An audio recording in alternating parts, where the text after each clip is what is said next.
యోహాను సువార్త 2వ అధ్యాయం మొదటి నుంచి చదువుకుందాం. 3వ దినమున గలిలయలోని కానా అను ఊరిలో ఒక వివాహము జరిగెను. యేసు తల్లి అక్కడ ఉండెను. యేసును ఆయన శిష్యులను ఆ వివాహమునకు పిలువబడిరి. ద్రాక్షారసం అయిపోయినప్పుడు యేసు తల్లి వారికి ద్రాక్షారసం లేదని ఆయనతో చెప్పగా, యేసు ఆమెతో, అమ్మా, నాతో నీకేమి? నా సమయం ఇంకనూ రాలేదనను. ఆయన తల్లి పరిచారకులను చూచి, ఆయన మీతో చెప్పునది చేయుడనెను. చాలండి, ప్రార్థన చేసుకుందాం. ప్రార్థన చేసుకుని దేవుని సహాయం అడుగుదాం. తండ్రి అయిన దేవా, పరిశుద్ధుడా, నీకు స్తోత్రాలు. ఈ యొక్క సమయంలో నాయన, ఈ యొక్క వాక్య ధ్యానములో నా తండ్రి మీరు ఆలోచన ఇమ్మని ప్రార్థిస్తున్నాను. మీరు మాట్లాడమని ప్రార్థిస్తున్నాను. మీరు మాట్లాడితే మాకు మేలు గనక నాయన మీరే మాట్లాడము నా తండ్రి. నా మాటలు కానీ నా తలంపులు కానీ ప్రవ్వా దయతో పరిగణలోకి తీసుకోవద్దు ప్రవ్వా.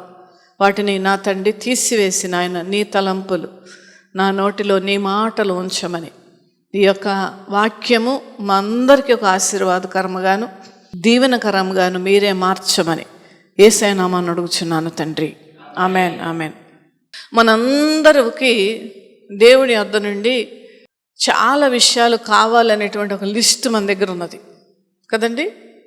అయితే దేవుడు ఆ కార్యాలు చేయుటకు ఎందుకు ఆలస్యం చేస్తున్నాడు, లేదంటే ఆ కార్యాలు ఎందుకు ఇంకా జరగలేదు అనేటువంటి విషయాలు కూడా మనల్ని చాలాసార్లు కృంగదీస్తాయి. మరి నేను ప్రభువా, నా గురించి నువ్వు తెలిసిన దేవుడువు, నా మనస్సులో దేని గురించి వేదన ఉన్నదో నీకు తెలుసు అనేటువంటి మాటలు మనం ఏకాంతముగా ఉన్నప్పుడు, మోకరించి ప్రార్థన చేస్తూ ఉన్నప్పుడు, పనులు చేసుకుంటూ దేవుడితో మాట్లాడుతూ ఉన్నప్పుడు మనం దేవుడిని అడుగుతూ ఉంటాం. నేను మోకరించి ప్రార్థన కంటే పనులు చేసుకుంటా దేవుడితో ఎక్కువ మాట్లాడతాను. అయితే చూడండి దేవుని బిడ్డలారా, నాకు మీకంటే ఎన్నో లిస్టులు ఉన్నాయి. అవి ఎందుకు జరగలేదు అనేటువంటి ఒక విషయాలు నాకు కూడా ఉన్నది, ఆ కునుగుబాటు. అయితే చూడండి దేవుని బిడ్డలారా, దేవుని యొక్క శక్తి ప్రభావాలు ఎప్పుడూ కూడా వాడిపోయేవి కావు, అవి సమసిపోయేవి, అంతకంటే కాదు. అయితే మరి ఆ అద్భుతాలు మన జీవితంలో జరగాలని అనుంటే మనము ఎందుకు జరగటలేదు అనేటువంటి ఒక అవగాహన మన ఎడల మనకు ఉండాలి. ఆత్మీయ స్థితి ఎప్పుడూ కూడా ఈ విధమైనటువంటి ఒక కనెక్షన్తో మనం పెంచుకుంటూ ఉంటుంటే మనం బలమైనటువంటి ఆత్మీయ స్థితిలోకి మనం వెళ్తాం. అది వెళ్ళినప్పుడు ఏమవుతుందంటే లోకములో మనము ఒక అద్భుతమైనటువంటి శక్తి గల ప్రభావం కలిగినటువంటి వ్యక్తులుగా మనము నడుస్తూ ఉంటాం. అయితే చూడండి దేవుని బిడ్డలారా, ఇక్కడ ఒక వివాహం జరిగింది. ఆ వివాహానికి తల్లి అయినటువంటి మరియా, అంటే యేసు ప్రభుల వారు యొక్క తల్లి అయిన మరియా ఆ యొక్క వివాహానికి పిలువబడింది. అయితే ఎందుకు ఈ యొక్క మరియా పిలువబడింది అని అంటే, మరియకు ఈ వివాహం జరిగేటువంటి వారు బంధువులుగా మనం అర్థం చేసుకొనవచ్చు. ఎందుకు అనంటే ద్రాక్షారసమైన అన్నప్పుడు షీ టుక్ ద రెస్పాన్సిబిలిటీ.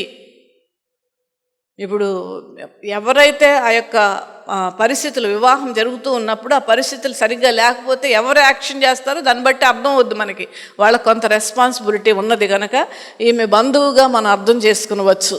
అయితే యేసు ప్రభుల వారును ఆయన శిష్యులు కూడా ఆ యొక్క వివాహానికి పిలువబడ్డారు. అయితే అక్కడ ఆ యొక్క జూయిష్ కస్టమ్ ప్రకారం, అంటే యూదుల యొక్క ఆచరణ ప్రకారం ఏంటంటే ఖచ్చితంగా విందులో ద్రాక్షరసము సర్వ్ చేయాలి. అయితే ఇక్కడ ద్రాక్షరసము ఖచ్చితంగా అక్కడ వడ్డించడం అనేటువంటిది చాలా ముఖ్యమైన విషయం. రెండవది ఏంటంటే అది గనక లేకపోతే చాలా అవమానకరమైన విషయం. ద్రాక్షరసమే కదా, ఏమైంది, మిగతా ఉన్నాయి కదా, తినొచ్చని లైట్గా తీసుకోబాకండి. ఎందుకు ఈ యొక్క మరియా వచ్చి ద్రాక్షారసం అయిపోయిందని యేసు ప్రభువు వారు చెప్పింది అంటే చాలా చాలా ఇంపార్టెంట్ అది. కనుకనే మరియా వచ్చి ద్రాక్షారసం ఆ యొక్క సర్వ్ చేస్తూ ఉన్నప్పుడు ఆ యొక్క వడ్డన అయిపోయిన తర్వాత ద్రాక్షారసం అయిపోయేటప్పటికి ఏమైంది, మరియా వచ్చి అక్కడ ఉన్నటువంటి ఆహ్వానించబడినటువంటి యేసయ్యను అక్కడ శిష్యులతో ఉన్నప్పుడు యేసయ్య దగ్గరికి వెళ్ళి చెప్పింది. ఏమని చెప్పింది? ద్రాక్షారసం అయిపోయింది అని చెప్పింది. అయిపోయినప్పుడు యేసయ్య ఏమన్నారు? ఆయనతో చెప్పగా యేసు ఆమెతో, అమ్మ, నాతో నీకేమి అంటే నాతో నీకేం పని. ఈ మాటను చాలామంది ఏమనుకుంటారంటే, ఏంటి ఇంత మాట అనేసారు యేసు ప్రభు తల్లితో, కోపాలు వస్తే ఏం చేస్తారండి? ఎందుకు వచ్చావు మా గుమ్మంలోనికి, నీకెవరు ఏమవుతావు అని వచ్చావు ఇక్కడికి అని సొంత వాళ్ళని కూడా తిడతారు అట్లా కదా. ఆ రకంగా ఊహించుకోబాకండి ఈ మాటను. ఇక్కడ నాతో నీకేమి పని అని అంటే అర్థం ఏంటంటే, ఇది చాలా స్మూత్గా చెప్పారు యేసయ్య, చాలా నెమ్మదిగాను ఆయన ధోరణిలో చెప్పారు. నాతో నీకేం పని అని అంటే అర్థం ఏంటంటే, ఇది కాదు సమయము అని అర్థం. హెబ్రీలు గ్రీకు భాషలో మనం దీన్ని అర్థం చేసుకుంటే ఈ మాటను, ఇది సమయము కాదు అనేటువంటి అర్థం అన్నమాట. అందుకనే వెంటనే మరి ఏం చేసింది, వెళ్ళిపోయింది. అంటే ఇక్కడ చూడండి, మరియ దేవుడు శక్తిమంతుడనియు దేవుడు సమస్తము చేయగల దేవుడనియు ఆ సమస్యను పరిష్కరించగలడు అనుకొని అందరూ ఉన్నప్పుడు, ఈవెన్ పెళ్లి వాళ్ళు సొంత తల్లిదండ్రులు, ఇరుపక్షాల తల్లిదండ్రులు సొంత బంధువులు ఉన్నప్పటికీ కూడా మరియ యేసయ్య వద్దకు వెళ్ళి చెప్పింది. హల్లెలూయా, హల్లెలూయా. ఎందుకంటే ఎవరి దగ్గరికి వెళ్ళి చెప్పాలో, ఎవరు ఆ సమస్యను పరిష్కరిస్తారో ఆయనకే చెప్పింది. హల్లెలూయా, హల్లెలూయా. అయితే ఆయన ఏమన్నారండి? ఆయనేమన్నారు? ఇప్పుడు కాదు అని అర్థం. మీకు అర్థమే చెప్పాలంటే, ఎందుకనగా యేసు ప్రభుల వారే ఆయన లోకములో ఉన్నప్పుడు కాలములు సమయములు ఆయన వశములో ఉన్నవి. తండ్రి అయినటువంటి దేవుని యొక్క చిత్త ప్రకారమే యేసయ్య ఈ లోకమును ఉన్నప్పుడు ఆయన చేశారు. ప్రతిరోజు కూడా ఉదయకాల సమయంలో ఆయన తండ్రితో మాట్లాడే ఏ కార్యమైనా చేశారు. అయితే నాకేం పని అని అన్నప్పుడు వెంటనే ఆమె రియాక్షన్ ఏంటంటే, పనివారి మీదకి వెళ్ళింది. ఆయన తల్లి పరిచారకులను చూచి, ఆయన మీతో చెప్పునది చేయుడి. నేను చెప్పవలసింది చెప్పేశాను, అయిపోయింది. ఎవరికి చెప్పాలో వాళ్ళు చెప్పేశాను. ఆయన చేయగలడు, చేయాలంటే చేస్తాడు, అంతే. ఒకవేళ ఆయన కనుక మీకేమైనా చెప్తే మీరు ఆయన చెప్పినది చేయుడి. ఇక్కడ యేసు ప్రభుల వారి యొక్క మొత్తములో ఆయన మాట్లాడిన మాటలు రెండే రెండు. ఎవరితో మాట్లాడారు? మొట్టమొదటిది తల్లితో మాట్లాడారు. రెండవది ఎవరితో మాట్లాడారు? పరిచారకులతో మాట్లాడారు. రెండే రెండు మాటలు. అయితే చూడండి, ఆయన మీతో చెప్పునది చేయుడెను. యూదుల శుద్ధీకరణ ప్రకారము 2-3 తూములు పట్టు 6 రాతి బాణలు అక్కడ ఉంచబడెను. అయితే ఇక్కడ రాతి బాణలు మరి తూములు అంటే మీకు అర్థం అవ్వవచ్చు, మీకు బాగా అర్థమయ్యేటట్టు ఒక్కొక్క దాంట్లో 100 లీటర్లు పట్టేటువంటి కెపాసిటీ ఉన్నటువంటి రాతి బాణలు. అవి అసలు ఏంటంటే, వాళ్ళు మందిరానికి వెళుతున్నప్పుడు కానీ ఆరాధనా స్థలంకి వెళుతున్నప్పుడు కానీ వారు కాళ్ళు చేతులు కడుక్కొని ఆరాధనా స్థలములకు వెళ్ళేటువంటి మరి పరిస్థితుల్లో ఆ పెట్టబడినటువంటి రాతి బాణలు. అయితే అవి వాడుకలో లేవు ఆ రాతి బాణలు. అయితే ప్రభులు వారు ఏం చెప్తున్నారంటే, ఇక్కడ 7వ వచనం, యేసు ఆ బాణలు నీళ్లతో నింపుడని వారితో చెప్పగా, ఎవరైనా ఏదన్నా చెప్పినప్పుడు ఇదేంటి ద్రాక్షారసం అయిపోయిందంటే నీళ్లతో నింపమంటారేంటి అనే ప్రశ్న మనకు వస్తుంది. ఇలాంటి చేదస్తాలుంటే దేవుని కార్యాలు జరగవండి, గమనించుకోండి. దేవుడు ఏది చెప్తే చేసేయడమే మన పని. అలా చేస్తేనే కార్యాలు మన జీవితంలో చూస్తాం. అయితే ఈ యొక్క బాణలు కడగబడినవి అంటే కడిగారు వీళ్ళు. ఫస్ట్ ఎవరన్నా కడగకుండా ఉంటారండి? యూదులకు చాలా శుభ్రం ఎక్కువ. శుభ్రత అనేటువంటిది చాలా అవసరమైనటువంటి ఒక చర్య మనందరి జీవితాల్లో కూడా. అయితే చూడండి, ఈ యొక్క రాతి బాణలు పెట్టబడినవి కానీ అవి మట్టి కొట్టుకొని పోయి వాడుకలో లేనటువంటి రాతి బాణలు అక్కడ ఉన్నాయి. అయితే వాటిని కడిగి ఏం చేశారు వాళ్ళు? ఆ పనివారు నింపారు. అయితే ఇక్కడ ఏం రాయబడింది? అంచుల మట్టుకు నింపారు. ఎందుకు సగం నింపలా? ఎందుకు పోని వెల్తిగా నింపలా? అంచుల మట్టుకు అంటే అర్థం ఏంటంటే, ఇంకొక చెంబు నీళ్లు దాంట్లో పోసిన ఆ బాణంలోంచి నీళ్లు కిందకి ఒలికిపోతాయి, అంతవరకు నింపారు. మన జీవితాలు కూడా దేవుని బిడ్డలారా వాక్యముతో నింపబడాలి. హల్లెలూయా. మన జీవితము కూడా వాక్యముతో నింపబడితే ఏమవుతుందంటే, ఖచ్చితంగా పరిశుద్ధాత్ముడు మన జీవితాల్లో కార్యాలు చేస్తాడు. పరిశుద్ధాత్ముడు మన జీవితంలో మన హృదయంలో ఉంటే ఆయన నడిపిస్తాడు మనలను. హల్లెలూయా, హల్లెలూయా. పరిశుద్ధాత్ముడు మనలో ఉంటే ఆయనే నడిపిస్తాడు. ఆయన నడిపిస్తున్నాడంటే అన్నిటిలోనూ మనం జయమే చూస్తాం. హల్లెలూయా. ఏ కష్టము, ఏ ఇబ్బంది, ఏ సాతాను శోధనలు వచ్చినా ఆయనే చూసుకుంటారు, ఆయనే ఎదుర్కొంటాడు. అయితే ఖాళీ ఎందుకు ఉంచలేదంటే empty mind is devil's workshop అంటారు, ఇంగ్లీష్లో సామెత ఉన్నది. అంటే ఏంటంటే ఖాళీ హృదయము సాతానుకు నిలయం. వెలితి లేకుండా నింపబడినటువంటి పాత్రలు అంచుల మట్టుకు నింపారు. మన జీవితాలు కూడా అదే విధముగా ఉండాలి దేవుని బిడ్డలారా. అయితే నీరు దేనికి సాదృశ్యముగా ఉన్నదంటే వాక్యమునకు సాదృశ్యం, పరిశుద్ధాత్మకి సాదృశ్యం. హల్లెలూయా. అంచుల మట్టుకు నింపారు. అప్పుడు ఆయన వారితో మీరిప్పుడు అంటే ఇప్పుడు, అప్పుడు కాదు, ఎప్పుడు మరియే చెప్పినప్పుడు కాదు, ఇప్పుడు అంటే బహుశా నేను అనుకోడు తండ్రి యొద్ద నుండి ఆ ప్రభుల వారికి, కుమారుడు అయినటువంటి ఆ ప్రభుల వారికి ఒక ఆజ్ఞనో లేదంటే ఒక అనుమతో వచ్చి ఉండుంటుంది. ఇక్కడ వెంటనే చేయొచ్చు కదా, ప్రభు ఎందుకు ఆలస్యం చేసి ఉంటారు? సమయము రాలేదు. దేవుడు ప్రతిదానికి కూడా, అసలు ఈ లోకానికి దేవుడు రావడం విషయంలో కూడా ఐ థింక్ గలతీలు రాసినటువంటి పత్రికలో అనుకుంటా, సమయము అయినప్పుడు ఆయన తన కుమారుని పంపెను అని ఉంటుంది. ప్రతిదానికి దేవుడు సమయం చూస్తాడు, మనలాగా ఎడాపెడా చేయడు దేవుడు. అయితే చూడండి దేవుని బిడ్డలారా, ఇప్పుడు వారికి ఈ నీళ్లను ముంచి విందు ప్రజానికి తీసుకుని వెళ్ళమని చెప్పగా వారు తీసుకుని పోయి ఆ ద్రాక్షరసము ఎక్కడి నుండి వచ్చెనో ఆ నీళ్లు ముంచి తీసుకుపోయిన పరిచారులకు తెలిసినది కానీ విందు ప్రధానికి తెలియకపోయిన కనుక. అయితే ఇది చేసినటువంటి మొదటి సూచక క్రియ నీటిని ద్రాక్షరసముగా మార్చుట. మొదటి సూచక క్రియ ఆయన మహిమను వాళ్ళందరి ముందు, శిష్యుల ముందు ఆయన మహిమను కనపరిచాడు. హల్లెలూయా. అయితే నేను ఒక ప్రశ్న వేస్తున్నాను, ఎందుకు ఈ శిష్యుల ఎదుట కనపరిచారండి? ఈ యొక్క విందు ప్రధాని, విందులో కూర్చున్నవారు, ఇరుపక్షాల పెళ్లి కూతురు పెళ్లి కొడుకు ఇరుపక్షాలు ఉన్నటువంటి బంధువులు దేనికి సాదృశ్యముగా ఉన్నదంటే లోకానికి సాదృశ్యముగా ఉన్నది. నీళ్లను ముంచి తీసుకెళ్ళినటువంటి వారు ఆయన శిష్యులు, ఆయన రక్తములో కడగబడినటువంటి జనాంగమునకు సాదృశ్యమై ఉన్నది.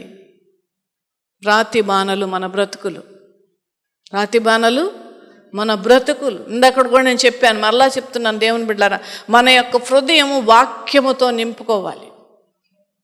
మన హృదయం అంతా కూడా వాక్యముతో నింపబడాలి. అప్పుడు వేరే దానికి ఆస్కారము ఉండదు. అప్పుడు దేవుడు మన జీవితాల్లో అద్భుతాలు చేస్తాడు. హల్లెలూయా. ఆయన మహిమను కనపరిచాడు. మీరు బహుగా ఫలించుట వలన దేవుడు మహిమ పరచబడతాడు. అప్పుడు మనల్ని చూసి వాళ్ళ దేవుడు గొప్పవాడు అనేటువంటి స్థితిలోనికి మన ఆత్మీయస్థితి వెళ్ళాలి. కానీ మన ప్రవర్తన ద్వారా మందిరానికి వెళ్తున్నప్పుడు మాత్రం బాగా వెళ్తుందండి, ఇంటి దగ్గర మాత్రం అనేటువంటి మాటను మనం తెచ్చుకోకూడదు. మనం అలాంటి మాట తెచ్చుకోకూడదు దేవుని బిడ్డలారా. ఎలా ఉంది మన పరిస్థితి అనేటువంటి ఆత్మీయ స్థితి ఎలా ఉన్నదనేటువంటి విషయంలో మనం ఎల్లప్పుడూ బేరీజ్ వేసుకోవాలి.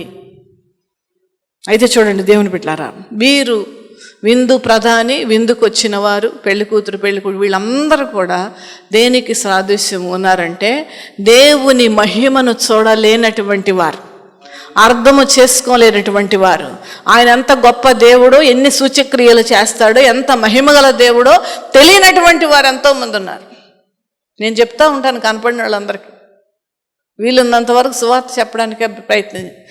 అందరూ సమానమే అన్నటువంటి వారికి నేను అంటాను, అందరూ సమానం ఎట్లా అవుతారయ్యా? ప్రాణం పెట్టింది ఎవరు? ప్రాణం పెట్టి ప్రేమించింది ఎవరు? నీతో సమమెవరు? నీలా ప్రేమించేదెవరు? యేసయ్యా, నీకై ప్రాణం పెట్టిన వారెవరు? నీ పాపికై ప్రాణం పెట్టిన వారెవరు, నీతో సమమెవరు, నీలా ప్రేమించేదెవరు, నీలా క్షమించేదెవరు యేసయ్యా. నీలా పాపికై ప్రాణం పెట్టిన వారెవరు, నీలా పాపికై ప్రాణం పెట్టిన వారెవరు. ఈ మాట అంటానండి నేను.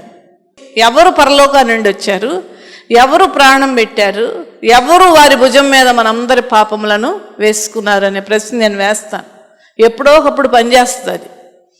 నేను చచ్చిపోయిన తర్వాత కూడా పనిచేసేటువంటి పరిస్థితులు ఉన్నాయి వాక్యానికి. ఎందుకంటే వాక్యము జీవము కలిగినది, వాక్యము శక్తి కలిగినది, వాక్యం ప్రభావము కలిగినది, వాక్యం మన జీవితాలను మార్చగలిగినది. హల్లెలూయా, హల్లెలూయా. అయితే చూడండి దేవుని బిడ్డలారా, ఈ ద్రాక్షారసము అద్భుతమైన ద్రాక్షారసము, మనుష్యులు తయారు చేసిన ద్రాక్షారసము మామూలు ద్రాక్షారసము. దేవుడు తయారు చేసిన ద్రాక్షారసము రుచి కలిగినది. మన జీవితము కూడా మార్చబడాలి అనేటువంటి ఒక కోరిక మనకున్నది. దేనిలో మార్చబడాలి? నిజముగా నేను ఆత్మీయంగా నేను బలపడాలి అనేటువంటి ఆలోచన, నేను దేవుని కొరకు ఉపయోగపడాలి అనేటువంటి ఆలోచన, దేవుని కొరకు నేను ఏదైనా చేయాలనేటువంటి ఒక ఆలోచన మనం కలిగి ఉండాల్సినటువంటి పరిస్థితులు మనం కల్పించుకోవాలి దేవుని బిడ్డలారా. సంసారంలో కొట్టుకొని పోవద్దు. సంసారం ఒక చదరంగం. లేదంటే డబ్బు గురించి పరుగులెట్టద్దు. ఎందుకంటే వాటిని అన్నిటినీ విడిచిపెట్టి వెళ్ళవలసినటువంటి వారమే మనం. హోదా, డబ్బు, ఆస్తి. మొన్న నేను వాక్యంలో చెప్పాను, మరలా అప్పుడు కొంతమంది విన్నారో లేదా జ్ఞాపకం చేస్తున్నాను. రైతు బజార్ దగ్గర ఒక రోజు నేను వెళితే ఒక అతను అమ్మగారండి, పామర్ దగ్గర మంచి మంచి స్థలాలు ఉన్నాయండి, తీసుకోండి, మీరు ఇప్పుడు 70,000కి ఇస్తున్నారు, 2 ఏళ్లలో అది 7 లక్షలు అయిపోద్దండి అని చెప్తున్నాడు. ఎందుకంటే అంత ప్లాన్స్ ఉన్నాయి ఆంధ్రప్రదేశ్, విజయవాడ, మచిలీపట్నం రోడ్లు. నేను అన్న 7 లక్షలు వస్తే బాగానే ఉంది, ఏం చేసుకొని దాంతో అన్నాను. స్టన్ అయిపోయాడు అసలు, కొంచెంసేపు మైండ్ లేదు అని. తర్వాత నేను అన్న, బాబు నేను పరలోకంలో ధనం సంపాదించడానికి ప్రయత్నం చేస్తున్నాను అని అన్నాను. జరిగిన విషయం అండి. నేను ఎందుకు చెప్తాను దేవుని బిడ్డలారా, ఎవరైతే నన్ను ఆశ్రయిస్తారో, ఆశ్రయించడం అంటే ప్రార్థన చేయమని, ఎవరైతే నా వాక్యాలు వింటారో, ఎవరైతే ప్రార్థనల గురించి నాకు ఫోన్లు చేస్తారో, అందరినీ కూడా నా సొంత బిడ్డలుగా నేను స్వీకరించి, వాళ్ళు మొట్టమొదట నేను కోరుకునేది ఏంటంటే ఆత్మీయంగా బలపడాలి. అదే నేను కోరుకుంటాను, అదే ప్రార్థన చేస్తాను. రెండో పాయింట్ ఏంటంటే ప్రార్థనా శక్తితో నింపబడాలి. మూడోది ఏంటంటే సంఘము వెడల బాధ్యత కలిగినటువంటి వారుగా ఉండాలి నా బిడ్డలు. సంఘాన్ని బాధ్యత అంటే వంటలు చేసేయడం, కుర్చీలు సర్దడం, అది కాదు. సంఘాన్ని అభివృద్ధి చేయాలి, సంఘ అభివృద్ధి గురించి పాటుపడాలి, ప్రార్థన చేయాలి అనేటువంటి 3 అంశాలు నేను అందరి గురించి కూడా ప్రార్థన చేస్తాను. ఎందుకో తెలుసా? అవి 3 ఉంటే మొత్తం ఉన్నట్టే లెక్క. హల్లెలూయా, హల్లెలూయా. ట్రైన్కి ఇంజన్ ఉంటే బోగీలు దానంతటగా అది వెనకాల ఎలా వెళ్తాయో అదే స్థితి దేవుని బిడ్డలారా, అదే స్థితి. నేను ఆ మాట అనగానే పరలోక ధనం సంపాదించడానికి నేను ప్రయత్నం చేస్తున్నాను బాబు. ఏదో ₹1, ₹2 పైన అక్కడ కూడా ధనం ఉంటుంది. తెలుసా మీకు ఆ విషయం? ప్రభు అన్నారు, నేను అంటాం కాదు, అక్కడ కూడా ధనం ఉంటుంది. దేవుని దృష్టిలో అది వేరే ధనం. మొన్న కొన్ని నెలల క్రిందట ఒకటి జరిగిందండి, మీరు చూసే ఉంటారు, జ్ఞాపకం చేస్తున్నాను నేను. అదేంటంటే లాకర్లో పెట్టిన నోట్లు కట్టలు చెదలు పెట్టి తినేసింది. తెలుసా మీకు ఆ విషయం? నోట్లు కట్టలు పెట్టుకుందండి ఆవిడ. ఇన్ని పాపం వాళ్ళ కూతురు వివాహానికి నోట్లు కట్టలు పెట్టుకుందంట. అది మరి కట్టలు ఎందుకు పెట్టుకుందో ఏంటో, మరి బ్యాంకులో వేసేసుకొని చేసేసుకుని ఉండొచ్చు కదా. లాకర్లో పెట్టినటువంటి నోట్లు కట్టలను 500 కాగితాలు అన్నిటినీ కూడా తినేసింది. ఎప్పుడన్నాడండి ప్రభు ఈ మాట? 2025 సంవత్సరాల కిందట అన్నారు, ఈ లోకములో ధనము కూర్చుకొనవద్దు, దానికి చిమ్మట కొడుతుంది, పరలోకములో ధనం కూర్చుకోమని అన్నాడు. హల్లెలూయా, హల్లెలూయా. దేవుని బిడ్డలారా, దేవుని యొద్ద నుండి నా జీవితంలో ఒక కార్యం జరగాలనంటే ముందుగా మనము ఈ కడగబడినటువంటి పాత్రల వలె ఆయన ముందు ఉండాలి మనం. హల్లెలూయా, హల్లెలూయా. మళ్ళా చెప్తున్నాను, ఆ పాత్రలు వాడుకలో లేనటువంటి పాత్రలు, దుమ్ము కొట్టిపోయి బూజులు పట్టేస్తున్న పాత్రలు, ఈ పని వారు ఏం చేశారంటే ఆ పాత్రలను కడిగి ఆయన ముందు పెట్టారు.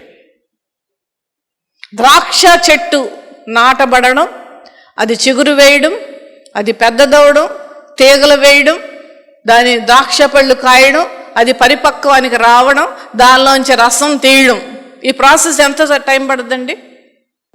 దాదాపు 2-3 సంవత్సరాలు పట్టదు కదండి. కానీ దేవాది దేవుడికి 3 సెకండ్లు పట్ల. హల్లెలూయా. చప్పట్లు కూడా దేవున్నా మనం మేంపరచండి.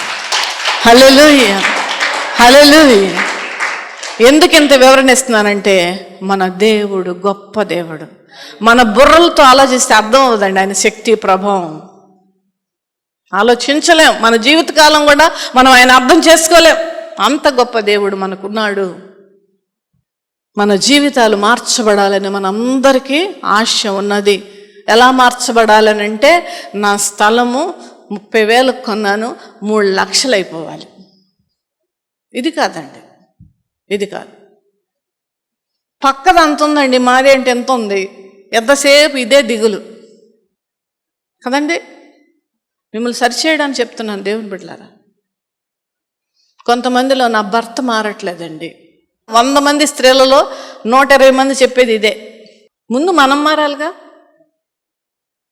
అయ్యగారితో చిన్నగా ఎప్పుడన్నా ఒక మాట ఏదైనా వస్తే వెంటనే మోకరించి ప్రార్థన చేస్తా, ప్రభువా నేనేమన్నా తప్పుగా మాట్లాడానా, నేనేమన్నా అమర్యాదగా మాట్లాడానా? ముందు మనం సరి చేసుకోవాలి. టెన్నిస్లో కానీ బ్యాడ్మింటన్లో కానీ చూశారండి, ఎంతమంది చూశారు ఆట టీవీలో కానీ ఎక్కడన్నా? బాల్ మన దగ్గరికి వస్తేనే కొట్టాలా, అవతలకి వెళ్ళిపోయి ఇటు నుంచి కొట్టేసి అవతల పరిగెట్టుకెళ్ళి అది కూడా కొట్టేసి చేస్తామా? అందుకనే ఏంటంటే ముందు మనము మార్చబడాలి. కడగబడిన పాత్రలుగా మనం ఉండాలి. కడగబడిన పాత్రలు దేనికి సాదృశ్యంగా ఉన్నదండి? శుభ్రత. ఆయన నమ్మదగిన వాడును నీతిమంతుడు గనక మన సమస్తమైన పాపముల నుండి, సమస్తమైన దుర్నీతి నుండి, దుర్నీతి అంటే నీతి లేనటువంటి బ్రతుకులు, సమస్త దుర్నీతి నుండి మనలను పవిత్రులుగా చెయ్యి. మన జీవితాలు ఎలా ఉండాలంటే దేవుని బిడ్డలారా, కడగబడిన పాత్రలకు వాటి ఓన్ అంటే వాటి స్వయముగా వాటికి ఒక ఆశ కానీ ఒక ఆలోచన కానీ నేను అలా ఉండాలి ఇలా ఉండాలని కానీ ఉండదు.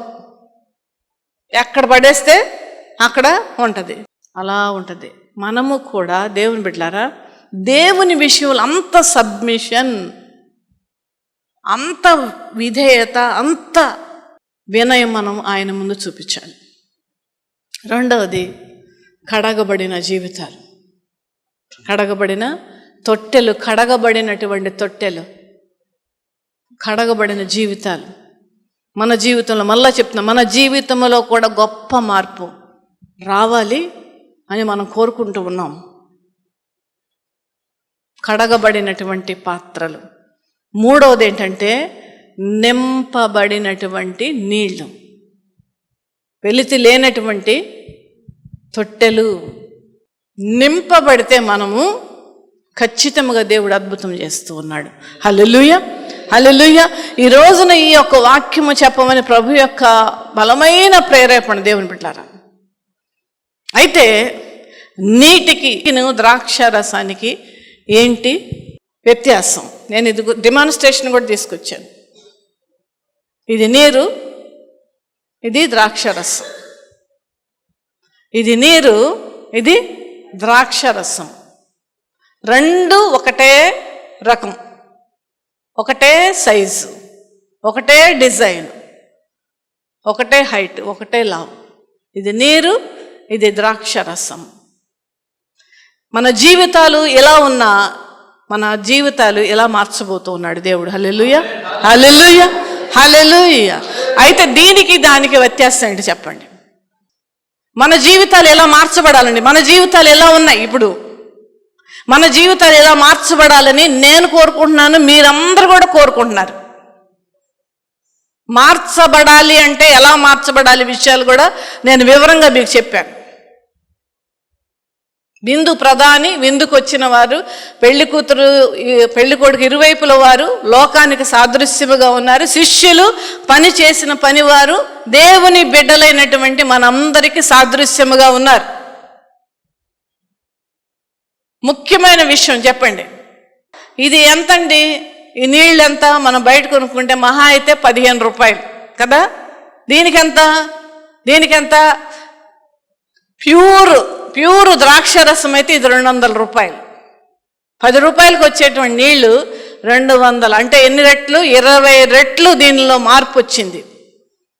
దేవుడు మన జీవితాలను కూడా రుచిగలవిగాను, చూస్తానికి కన్నులకి ఇంపుగాను, రుచిగల పదార్థముగాను, విలువ పెరిగిన వాటిగాను మనం మార్చబడాలి అని దేవుడు కోరుకుంటున్నాడండి. హల్లెలూయా. మనందరినీ కోరుకుంటున్నాడు ఆయన.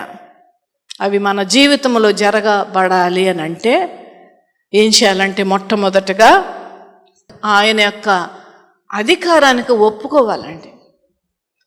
పాత్రలు ఏ విధంగా ఎక్కడ పడేసి వాటికి ఒక లక్షణము కానీ ఒక ఆలోచన కానీ ఎలా లేకుండా ఉన్నాయో అలా విధముగా మనం ప్రభు సన్నిధిలో కనిపెట్టి అలా ఉండాలి.